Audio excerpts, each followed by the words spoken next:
અરે જિગ્નેશ, મને પૈસા આપો ને, મારે ડ્રેસ લેવા છે. એ હા.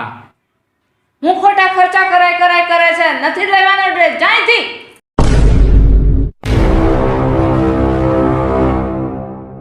અરે બેટા, 3 નહીં 4 ડ્રેસ લેવાના. કેમ તમારે 4 દિવસ ફરવા જવાનું ઉતારો એટલો ખર્ચો તમારા ઘરવાળા નહીં ખમીએ કે?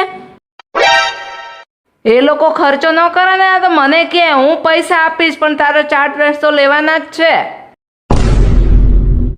લે મમ્મી, કેમ તમે ગાયત્રી જેવું ભેદભાવ વાળું વર્તન કર્યું? અરે દીકરા, એ તો વહુ છે. અરે મમ્મી, જ્યાં સુધી તમે વહુ અને દીકરીમાં ભેદભાવ રાખશો ને ત્યાં સુધી વહુ પણ માં અને સાસુમાં ભેદભાવ રાખશે. મમ્મી, ગાયત્રી પણ કોકના ઘરની દીકરી જ છે. કાલ ઉઠીને આપણી દીકરીને એના સાસરીવાળા ત્રાસ આપશે તો તમારથી શું સહન થશે? મમ્મી, વહુ અને દીકરીને એક સમાન રાખો. એક સમાન રાખશો ને તો તમને પણ એ માં સમાન રાખશે.